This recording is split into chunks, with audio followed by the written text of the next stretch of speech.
I think it's a real. I've had a night terror. They fuck you up, dude. You think that shit's really. You really try and get away. 2 nights ago. Yeah, I have them, so I can't really make fun of them. Yeah, I have them. Yeah, when you're traumatized, you have night terrors. Turns out.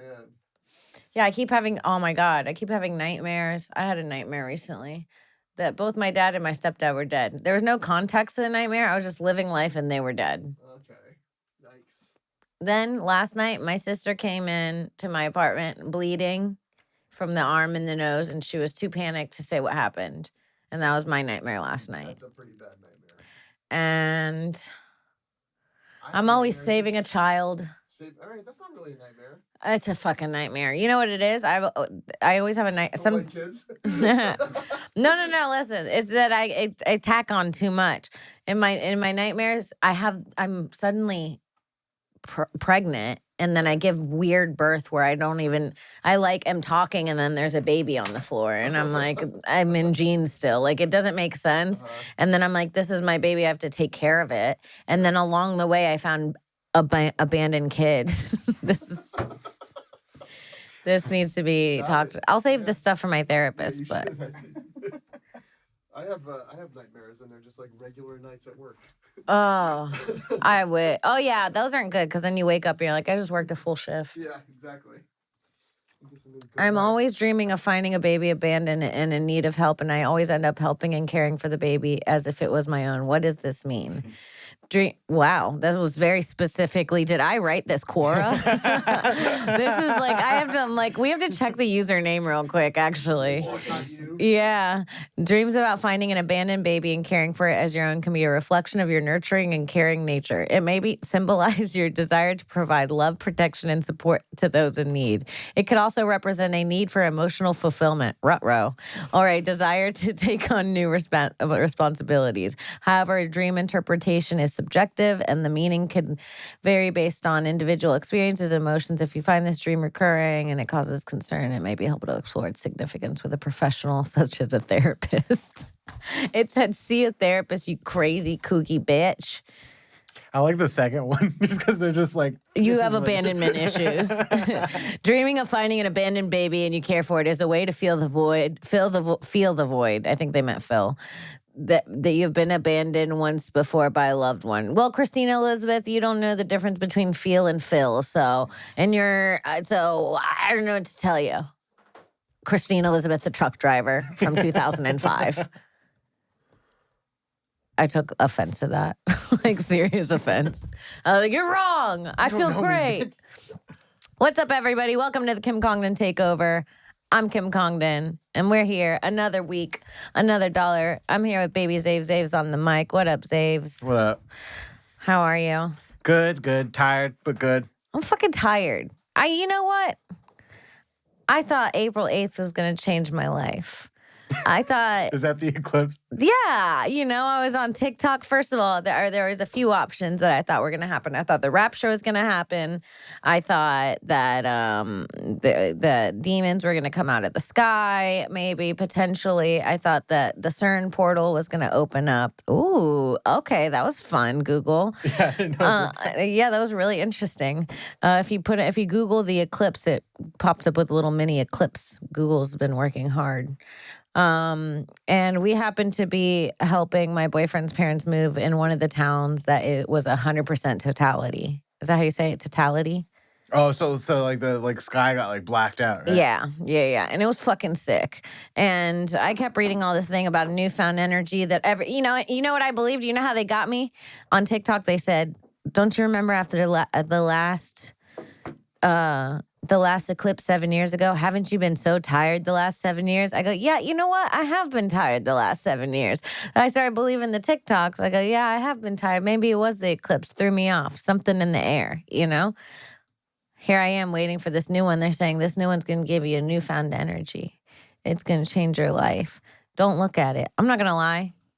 I took a peep blind-eyed. You just raw dogged I did. Eclipse. I wanted to see what would happen. Is that bad? Let's look. Is it bad that I looked at the eclipse? Google it. I'm not going to lie. I've had a headache.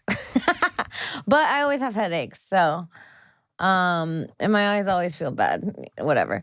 Looking at the sun, even when it's partially covered, like during an eclipse, can cause eye damage. There is no safe dose of solar rays. Oh, you're telling me I can't take a micro dose of a solar ray? I think not. I'll tell you what, I peeped maybe 2-3 times. Now I'll admit it. Not only did I look once, I might have looked twice or 3 times. And I have been tired. Maybe I'm dying. Maybe the solar eclipse is slowly killing me. But yeah, my eyes feel fine. I don't know what to tell you. Trump did it. Look at him. Looking at the eclipse proudly. He looks prouder of the eclipse than most brown people. He's fine. And he's the president. So... was the president. Who's the president? I don't know. What year is it? What day is it? Today, when I was driving here, I forgot where I was going and why I was going there. Isn't that insane? So you almost just like took a nice drive. I'm tired, Zaves. I'm tired. I'm so tired. Do you remember that feeling when you're in elementary school and you're legitimately trying to stay awake? And your eyes are like closing and fighting it almost feels like a form of self-torture. Oh, yeah. That's what I feel like. Like you constantly Yes. feel like you're falling. I feel like I'm physically tired. Like it's dangerous for me to drive in this state. And a little delusional. But I did my taxes. Nice. I filed for an extension. You did? Yeah. This is my first year I didn't, and it's the least Puerto Rican thing I've ever done. Right on time, no extension. Fucking got it through. Wish I didn't. I'll tell you that much. Nothing makes you want to skip the IRS than being honorable to them. I don't really like just anyone telling me what to do. Call me crazy. I hate a rule. Yeah. I don't like rules. I think that some people need rules. I don't think everybody needs rules. Is that crazy? I think that some people can do fine with having a little looser of the law. Like I jaywalk. I jaywalk proudly. This is something that annoys my boyfriend. I jaywalk at any moment, at any time. Safely. I safely jaywalk. Right. You're not like blindly walking into the street. Very rare. No, I don't. Don't. He's in the back going, I don't. You think I go into the street hard? I fucking raw dog the street? I mean, there's been a couple times where you hooked a right. Okay. Well. And I had to stop you from. Okay, and maybe if that's true, in my defense, ever since I've gotten a boyfriend, I am a little more loosey-goosey with looking around. Sue me. I feel like that means you trust him, right? Like Yeah, I he's mean, got at your this back. point, it's his job to save my life when I'm crossing the street. Isn't that what men are there for? He's supposed to take his jacket and put it in a puddle or something. Do people do that? Have you ever seen a man put his jacket in a puddle for a woman? I feel What like the fuck was going on when that happened? Do you think that anyone's ever really done that? At least there's a tale which may be true that Sir Walter Raleigh used his cloak to prevent Queen Elizabeth from getting her feet wet this way. Oh, so it's not a real thing. It's just I mean, it is impressive. This one looks creepy though. Like, these Oh, hell no. He's like, don't worry, teenage girls. The bottoms of your feet won't get wet around me. Nothing of yours will get red around me. I'm just an old creepy man. Come on, girls, let's go make a snack. You guys like you guys like maraschino cherries? That's how you get a 15-year-old and me in your house. You offer a maraschino cherry, I'm fucking there, daddy. Sorry to my boyfriend.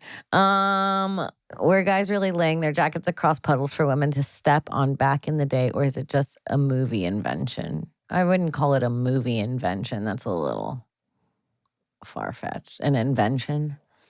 Yeah, I really need to know what's going on with this guy and the schoolgirls. Have you seen the okay, I love this video. The crazy lady that's harassing, put in Carl Bismarck original video. If you guys haven't seen this, really, this is. I don't know. I don't like to make fun of the mentally ill, but this lady is actually fucking hilarious. I don't know what else to say. Yeah, there it is. She's harassing school children, and one of the fathers says something. Down the street, and you're being a weirdo. Yeah, you are a weirdo. Shouting at kids. Those are my friends. Those are children. No, they're not. You're cussing at them. That is me. You are weird. You don't even know. You don't even That know is who me. you are. Snitch. I'll tell fucking Oh, I'm a Carl snitch. Bismarck. I'm a snitch. I know who you are. Call Carl. I don't even know who he He's is. dead. So how you gonna call him? Over here with the Can you pause it? How you gonna... She goes, I'll call Carl Bismarck. He goes, call Carl. She goes, he's dead. I like how she gives him news and then disappoints him when he questions her about it. She goes, those are my friends. He goes, those are kids. He goes, no, they're not. She's just gaslighting them that they're not children. This lady, I actually wanted, okay, fun fact, I actually wanted to dress as her one Halloween, but I was scared nobody would understand. And I was just going to do this quote, but I don't think anybody would have gotten it. Anyways. It's a fun costume. Like, you get like the hat with the ears. The hat, the puka shell necklace, the jacket, it's cozy. You get the buck teeth. You just keep saying, call Carl Bismarck. Call Carl Bismarck. He's dead. He's dead. Wait, keep playing it. Keep playing it. How are you gonna call him? How am I gonna call him? Yeah, if I he's don't dead, know. you fucking twat I out of call your all mind. the time. Look at your eyes. You know what they You're do? so fucking pinned out That's my right now. family, dude. You're a fucking weirdo, man. No, he's a weirdo. Yep. Yeah, that's right. Psycho. Don't accuse my dad of this ever again. What are you talking Jim about? Hall. Jim He Hall. owns United. I don't care who owns what. Yeah. I'm walking You're down gonna the fucking street die. and That's my family. You need to leave those kids alone. That's my family. She's great, dude. When I lived in Florida when I was a kid, I don't know if my mom was just like, yeah, my mom was definitely had to be fucking some dude here and was just bringing us there. But my mom was like hanging out at this rogue, poor, I wouldn't even call them an apartment complex. They were like single bedroom condominium, like a small parking lot of look like giant storage apartments. And it was like the whole community was maybe my mom was a drug addict. Maybe this sounds like a trap house. Yeah, I don't know what was going on, but everybody was really nice. I remember they had a bunch of kids, and then one of the guys looked like Jesus. Like he looked like Jesus Christ and dressed like him, and he had the beard and the long hair. And he would do like Jesus impersonations around town or whatever. And then they had these neighbors across the street, and these people lived in like this old rundown wooden house. And this shit was like old as fuck. They had like 3 rabid dogs in the yard, and they were incest. I think they were brothers and sisters that lived there, and one of them had a kid with the other. And they were like wild animals. Like if you like me and my sister would play a game when we went over there. We'd go outside to see if we can get them to come out. And they'd come running out to the fence and be like, get away from our fence, like crazy people.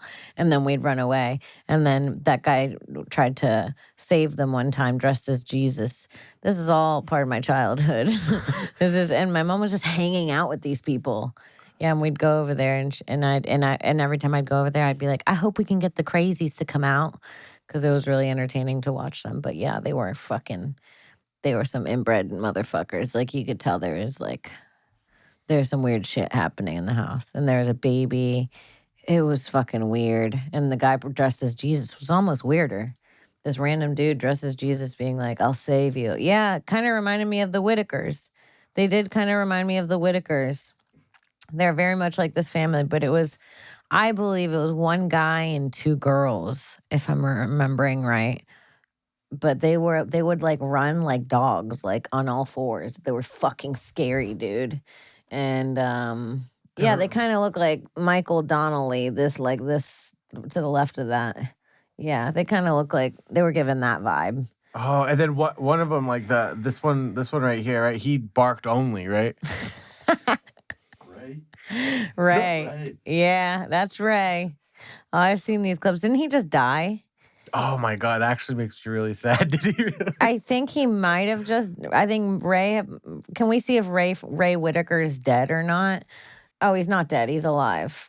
It's funny that people think he's dead. But yeah, I guess the Whitakers were scamming one of the YouTubers too. The Whitakers are this like incest family that this YouTuber I think found and started interviewing and like made them really popular. And I think that somebody died and they got like 3,000 from.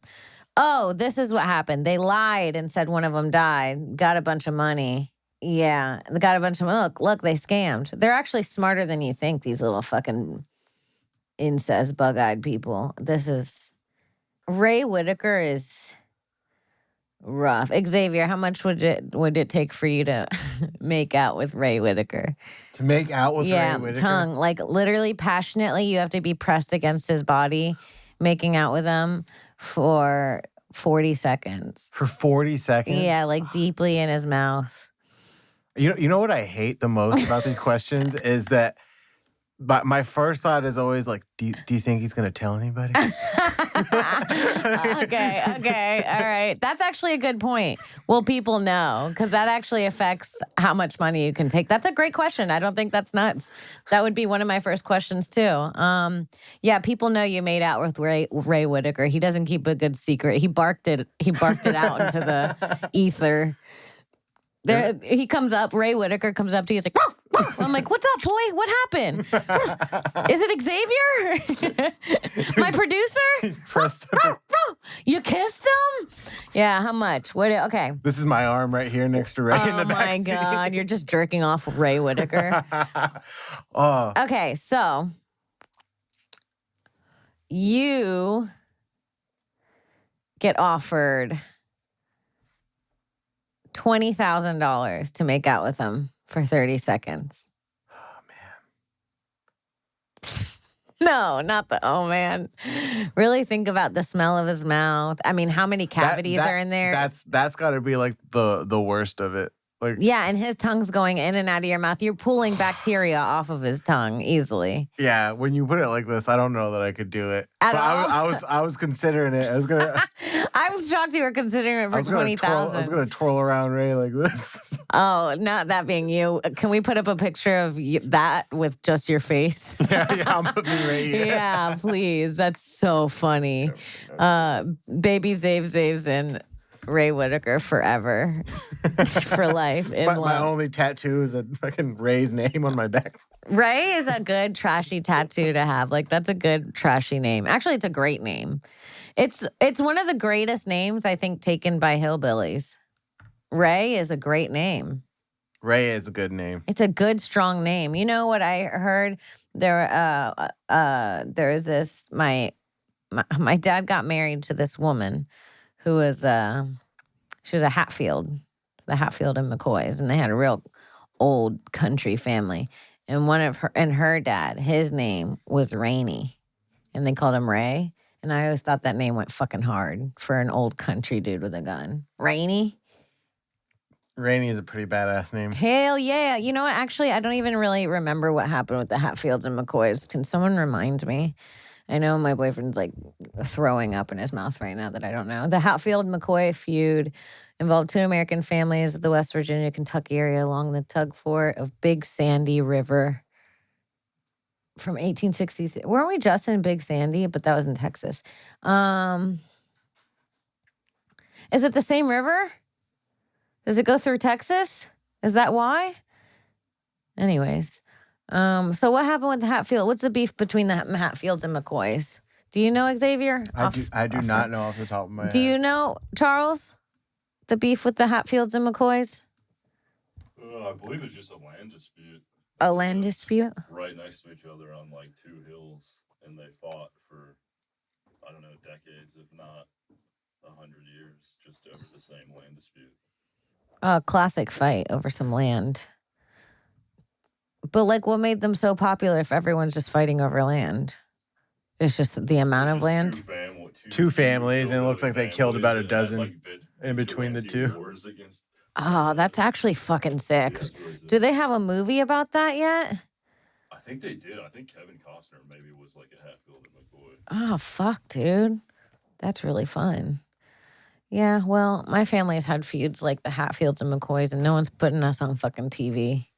Oh, really? What? We've had some disputes over land. My dad took my he borrowed my stepdad's camper. My stepdad had a pop-up camper that literally was like, it would like fold open into, yeah, pop-up camper. That's exactly what it is. Let's see it. Yep, something like the one on the left, that 13. Yep, something like that. And my dad borrowed it to live in it. And I guess while he was living in it, it got struck by a tree during a storm and it broke. And there was this whole dispute about who should pay for the pop-up camper. And my stepdad's like, well, you borrowed it. And it broke while you borrowed it. And my dad was like, well, it wasn't me. It was nature. Why do I got to pay when it was nature? I kind of agree with your dad on this. I'm like, dude, it's like an act. Like, you should have insurance. It's like an act of nature. Yeah, that was my dad's point, was like, you should have insurance on this because campers get crushed sometimes under trees. It's like kind of the thing. So, yeah, there was a Hatfield and McCoy like war over the pop-up camper invoice that... And my dad lived in that pop-up camper in my stepdad's backyard during COVID. Oh, that's so badass. That's a power move. That's a power move. He lived in it, and he would come in. I would go in the back porch. He'd be digging in my roaches, smoking my roaches. I'd be like, "Are you my roaches?" I'd hang out with him, my stepdad. We'd smoke and chill. We had a weird family. So you would smoke with your stepdad and your dad? Yeah, my stepdad and my dad are friends. That's so wild. So that's the only reason he let him borrow the camper. They're like friends. So when this was a dispute, it was between two friends. It wasn't like, and they both are divorced from my mom. So they both don't like my mom and they're friends. They trauma bonded over the relationship they had together. Sorry, I have the hiccups. But yeah, they're friends and they go surfing together and shit like that. How old were you when you started smoking with your dad? I mean, 17, I think. 17? Okay. 17 or 18. That sounds about right. That's about the time I started drinking with my parents, maybe 16, maybe having little sips at 15. Okay. Yeah, maybe having a little sippy here at 15. The first time I smoked weed was at 13. First time I got drunk. I don't actually remember the first time I drank, but it was probably around 15, 14 or 15. And I started drinking with my parents when I was like 17. When I got a job at a bar and I was making my own money and buying my own groceries and filling my own tank, my parents were like, I don't care if you're going to be 18 in almost 2 years, you're an adult now. They're like, you pay for your own shit, you can make your own choices, basically. I mean, I still had a curfew. I think when I was 17, my curfew was 11 o'clock, 11:30. And then my senior year, it was 1. Okay. My mom would let me come home at 1 as long as I was not like grumpy to get up for school in the morning. I had to be like on it. Okay. That seems fair. That sounds like a fair Seems rule. fair. I mean, I don't think that I needed to be out till 1 on school nights, but I don't know. Maybe I feel like I'm scared I'm going to be stricter than my mom was because she was so not strict. Really? If I didn't have as much anxiety as I did, I probably would be dead somewhere. I swear to God, I think my anxiety kept me alive. But God, the things that I did. I mean, I had a friend that was dating this douchebag Russian kid. I wish I could remember his name. It was like some fucking insane Russian name. Type insane Russian names. Yeah, it was not Vladimir. It was literally Vladimir. Vlad. Yeah, it was Vladimir. She was dating this guy named Vladimir, and they got into a fight, and he started flooring it at like 100 when we were on the car. I mean, crazy, psycho people. I remember me and my friend getting on the back of some old dude's motorcycle at the beach just because we wanted to ride on a motorcycle, and he was like, we were so naive. We were 16 in like bikinis. I remember I think I've talked about this before. I had a Corona bikini, and I thought it was so cool because I had beer on it. And so I was in this little Corona bikini, and I was like, people will think I'm an adult. Maybe we can drink if I wear this. And then this old guy was like, you guys want to get on my motorcycle? I'll take you for a spin around the block. And we were like, yeah. And we each got on the motorcycle. He took us each for a spin. I thought it was a sweet, sweet pop. taking me for a spin. And now as an adult, I'm like, Pop Pop wanted more. Pop Pop wanted to pop my cherry. I think Pop Pop didn't see me as a little sweet. I was like, this sweet old man's giving us a ride on his bike. This guy's like, I want to fuck these chicks. Like, for sure, that has to be what it was. We would take the beach bus to the beach every day during the summer. Every day. And just get drunk as fuck on the beach. Everybody would bring a bunch of surfboards, a bunch of boogie boards, a bunch of sandwiches and snacks and put them all in a cooler in the middle. And we'd just drink and stay on the beach all day until the sunset. And then I'd go home and my mom would make dinner. And I'd go to bed. And I'd go talk on the phone and I'd go to sleep. Life was good. That sounds pretty chill. Life was good, dude. And then I got a job. Ugh. The first job was at the bar, or where? It was at the Irish pub, Beef O'Brady's. Beef O'Brady's. Okay. It was the Beef O'Brady's, dude. And it was quite the experience because when you're a kid and you're working with people that are like in their 20s and 30s and 40s, they kind of forget you're a kid after a while. Oh, you know what I mean? Like they kind of start saying things in front of you, and like I made friends with this girl. I'm not gonna say her name because she's passed away, but I made friends with this girl. She was older than me, and I was 17, 16 or 7. I was 17 because I'd worked there for a year already. I got the job when I was 16, and she came in when I was 17, and she was 22. So like probably too old to be hanging out with me. and she was my neighbor. She just so happened to live 2 streets away, and she was bad, dude. I would go over to her house and we would smoke weed, and she introduced me to whippets when I was 17. And I was like, I don't know what that is. She's like, it's just like a whipped cream can, like the air from it. And I did whippets with her, and yeah, I eventually stopped going over there because my mom was like, I don't like you going over there and partying with them that much. They're like all older than you. And my mom kind of put an end to it, which I was shocked about because I never really had any rules. But she must have had a good instinct about that because that girl died. And it wasn't from not partying, I'll tell you that much. So, yeah, dude. I had some questionable friends growing up, but I also had really good friends. Like, I had this group of boys in my neighborhood: Brian, Corey, Mike, James, and this girl Melissa, and actually even this girl Summer, who kind of was like our frenemy. She was like our bully, but our friend. You know that kid when you're younger? Yeah, I like frenemy. It's like the one where you come home crying and your mom's like, I told you to stop hanging out with her, and you just keep hanging out with her because sometimes all the other friends. And then there's these 2 kids, Sam and Max. Oh, and there was this little Asian kid, Forrest, and he had a white dad, and people would always be like, Forrest's mom is a mail order bride. I remember they would always say that.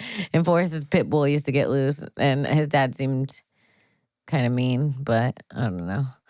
Anyways, and those were the kids in my neighborhood. I remember getting my first thong in my neighborhood. I bought that monkey thong from another girl that was wearing thongs way too early. I bought my first thong from a girl that was younger than me. I bought my first thong at 14 from a girl that was 12.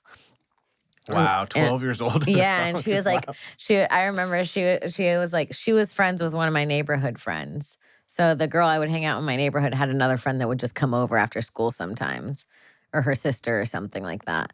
And this girl was like, yeah, I wear thongs. She had that voice. She already had dick sucking voice when she was a kid, you know? You know the kids that like, oh, this kid's going to do coke when they're older, like for sure. She was one of those kids, and she she was like, I wear thongs, and I was like, I'll buy one from you. I remember I paid $13 for one thong. $13 for one monkey thong. Who's making monkey? What kind of fucking pervert is making little colorful monkey thongs for 13-year-olds? I don't know. But I bought it, and I remember getting on my fucking mongoose, bro. Whale tails out. Dude, whale tail purposely out. Going past Forrest's house, going by Sam's house, going by everyone's house on the bike, but with my thong out. I probably thought I looked so hot. Like so hot, and I probably looked like a child baby in a thong. So what was like the aftermath of all of this? Like, did your mom ever find out? Were you good at hiding? The thong, I hand washed it for years. So it's just like I it was had always on you. I kept that thing on me. I hid it like it was a vibrator, dude. It was like my secret, and I only had one, and so I'd have to really like pick the day that I was gonna wear it of the week, because I wasn't like hand washing it every night, you know. So I'd like pick a day and being like, and you know, it'd be like a Friday, the sun's out, I could wear a crop top today. I might pop the monkey thong, but now that I'm thinking about it, people just saw me in the same thong over and over and over again. And in between, it's not like I was a mature child. In between these thong wearings, my underwear said the days of the week. Like there were granny underwears that were like Wednesday, you know, like it wasn't like I was like a hot sexual teenager. That sounds weird, but you know what I mean. For other, like you were For other teenagers. Yeah. When you're a teenager, there's other teenagers that are like hot and cool and can wear thongs. Do you remember Manny from Degrassi? That's kind of what I was going for. Oh my God. Go to YouTube and put in Manny Degrassi thong scene. It was, I don't know if it's appropriate to play, but yeah, let's see if it's in this scene was the reason I wanted to get a thong. It was changed my life. Maybe fast forward it to the thong walk. Yeah, go back. Oh. Yeah, right about there. You're right. So what? So I like, big deal. And I had a crush on this kid with the long hair. Different person. This changed my life. This moment changed my fucking life. Oh wow, showing from the front. I don't know that I've seen anyone rock it like that. Just 'cause I That's was my over to play the girl. music. Look, and the back. Oh wow.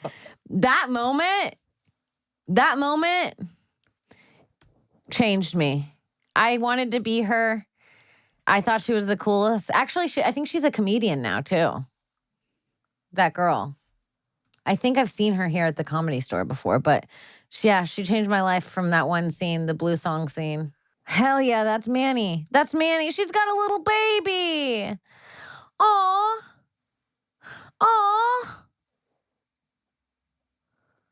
She's holding a blue thong in that picture. In honor of the 20th anniversary of my iconic walk down Degrassi's hallway, I partnered with Tubi to bring back the whale tail. Oh my God. See how iconic it was? It was like a moment for teenage girls. It was a moment. That blue thong hit. She's really cute still. Good for her. Good for her. She inspired my first monkey. She did. What else were first things that I ever did? I don't remember my first brawl. I think at one point I begged my mom for a training brawl. But my first kiss was, well, there's a first peck and then there's a first makeout. Yeah. Which one do you for count when sure. people ask for your first kiss? I count like the first like kind of wet, like because I feel like there's like that in between where you're just like there's like those quick pecks and then there's like one where I'm like, okay, That was a kiss. that was a kiss. That's the one you count? Yeah. That one happened to me during The Hills Have Eyes too. And literally, I was just there with literally a guy that had been my boyfriend before. And I kind of just like, I kind of was just like over never. I think I was almost 16 and I'd never made out with a guy. And I felt like all my friends were starting to have sex and I still hadn't made out with a guy. And I truly just made out with one of my friends during The Hills Have Eyes too. And we kind of never made out again. And that was it. Just like barely ever talked about it. Yeah, Lenoe, he was like, "You're a great kisser." And I was like, "Thanks, you too." And then we were just kept being friends. And then he dated my friend and they're still married with like 3 kids now. Yeah, they're really cute together. It's true. So that was my first kiss. Hills Have Eyes too. The creepiest, grossest movie to have a first kiss to. Yeah, like how do you even initiate that? Like I feel like that movie's like I don't know.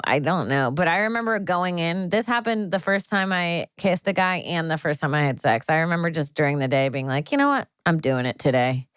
for both of those things. I was like, yeah, that's it. It wasn't like Like, spur made of up the your moment. mind. Yeah, it was just like I woke up and I was like, I'm making out with a guy today. And then they were like, we're all going to the movies with friends. And I remember telling my friends, like, I'm going to make out with him tonight just to get it out of the way so I don't have to, because I had such bad anxiety about making out with a guy.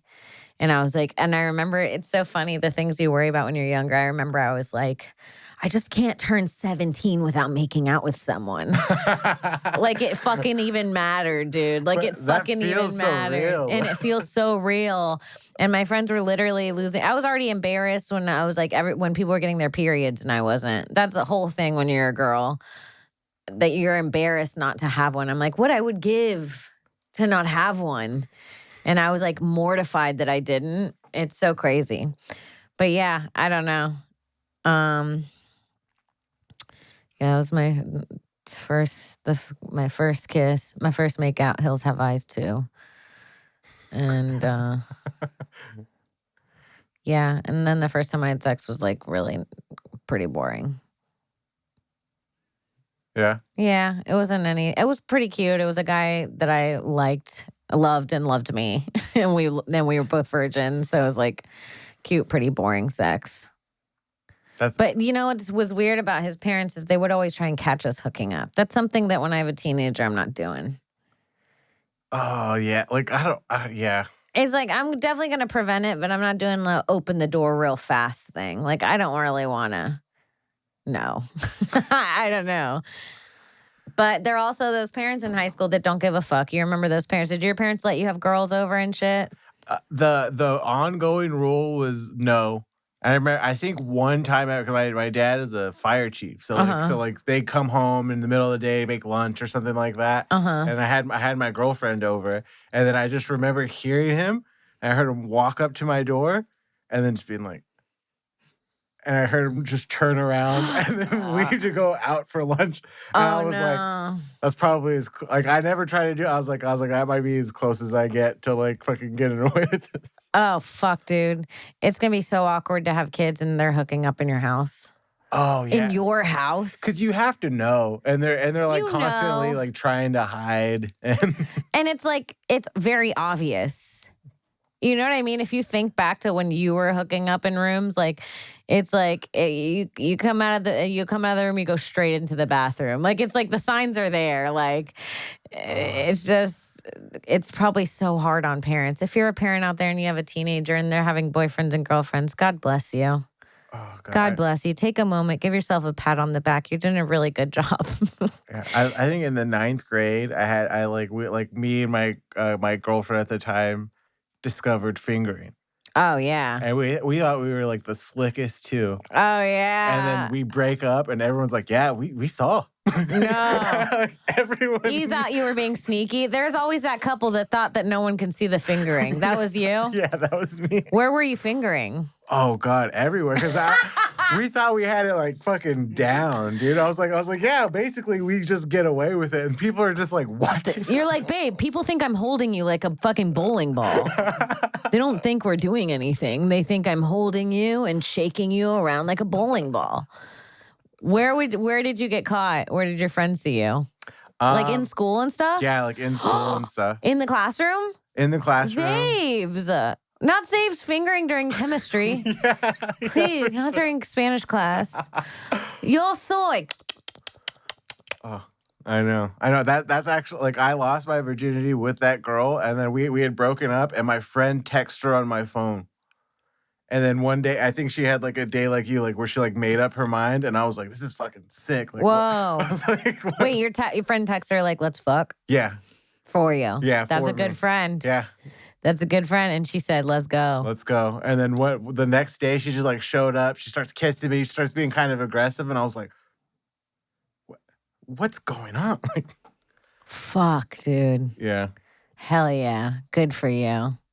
Hit the back roads. Hit the in your Honda Accord. What did you drive? No. In high school, I couldn't even drive because I got caught drinking at a house party, so I couldn't get my license. Whoa. Just because of your parents, they wouldn't let you get your license. Yeah. Oh, good for them. Yeah. I would have been like the shittiest person. They knew you weren't ready for that responsibility. Good on them. When I was in high school, the guy that, like my first love, right? We were dating and then we had broken up for 3 months one time. And I was like devastated because we had been together. This is after we had already had sex and stuff. And then I kind of fucked up because I started flirting with my ex. And he found out, and I just was like, I don't know, I was just being a stupid kid, I think. And when he broke up with me, I was like, this was the biggest mistake ever. I can't believe I lost him. And he started seeing his best friend had a girlfriend, and she was trying to hook him up with her friend now that he was single. And it fucking pissed me off. And they were 2 years older than me. So I was a sophomore and they were seniors. And all of them were seniors, and I was the only sophomore. And so she was trying to hook her up with this girl who literally, I think, still hates me to this day because of this. I think she still fucking hates me to this day because I remember like 9 years ago, someone sharing a post of them talking shit about me. And I was like, really? But then it kind of excited me that I was, Yeah, you're still on their mind. I was like, oh, the drama never dies, that's good. But okay, so yeah, she was trying to hook him up. I guess they were hanging out for a few weeks, and I found out she had blown him, and it destroyed me. I was like, someone sucked my boyfriend's dick while we were on a break, and I was just fucking so sad about it. And then she was having like the party of the year at her house. I guess she would have this party every year, like this huge party, and obviously, I wasn't invited, and he was going, and like they were all going together. And I even pulled up with my friends, and I saw his car there, and I waited for the party to get good, and then I called the police on it. Oh my God. And I just sat with Chips while the party got broken up, made sure he left. Yeah, and then we got back together. And you guys still got back to. Did you tell him that you called the cops? Yeah. Oh, wow. And then he just loved that attention, probably. He's like, damn, she likes it. She really cares. She really cares. I was like, I'm getting blown at this fucking cool party. That sucks, dude. I need to do everything in my power for that not to happen. And yeah, I called the cops on that party. I literally pretended I was a neighbor and that I couldn't sleep, and there's drinking, and I lied, and I was like, there's cocaine. So I was like, there's probably cocaine. And I was like, there's kids doing cocaine in this house. You're making sure they show up quick. Yeah, I was like, hurry. I don't know. They might be setting stuff on fire. And I remember me and my friend just sat in the car, I swear to God, and we just waited and watched this party. And I think she found out that it was me. I don't know, actually, if she ever found out, but I know that people knew because I was telling them. And then she had this friend that I didn't like that was also in my TV productions class, and she didn't like me because of the whole situation. And then we had to, for our final, we had to do these projects where the teacher comes in and puts her headphones in and listens to like how good you mix the audio. And it was TV production. It's like you had to make a montage for the school, and she listened to it headphones. And then I remember that girl that I didn't like, that was that girl's friend. I found her project in her booth. She left it like open instead of saving it and closing it for the next person. She left it open, so I farted on the So I farted on her final. So when the teachers listened to it, it was just like, and then go Bayside Bears. And then it continued, and it was my fart. And I want you to know that, Kelly, I farted on your final, you fucking bitch. In case she ever knows, but. Oh my God. Yeah. Well, that was this episode. You guys can follow me on Instagram at Kim Congdon, kimcongdon.com, patreon.com/KimCongdon. Check out my special Childless MILF on YouTube right now. And check out my podcast with Sarah Weinschenk called This Bitch, also on YouTube and anywhere you find podcasts. This is coming out tomorrow. Yeah. This is coming out tomorrow. So I will be in Austin for Moon Tower on April 20th. I'll be in Austin this whole week. So check me out or whatever the fuck. I don't care. Anyways, I'll be in Massachusetts April I'll be in Jersey April 17th at Dojo Comedy Club. August 17th. Holy fuck. I'll be in Jersey August 17th at Dojo Comedy Club. No, it's May. It's It is May, right? yeah, and then I think May 25th is Boston. I'll be in Jersey at the Dojo House of Comedy, May 17th. And May 24th, I'll be at Crystal Ballroom in Massachusetts. For sure, those are the dates. I am too dumb to do this job. All right, you guys, make sure you follow me, support me. I'm an idiot. I love you guys. I'll see you next episode. Bye.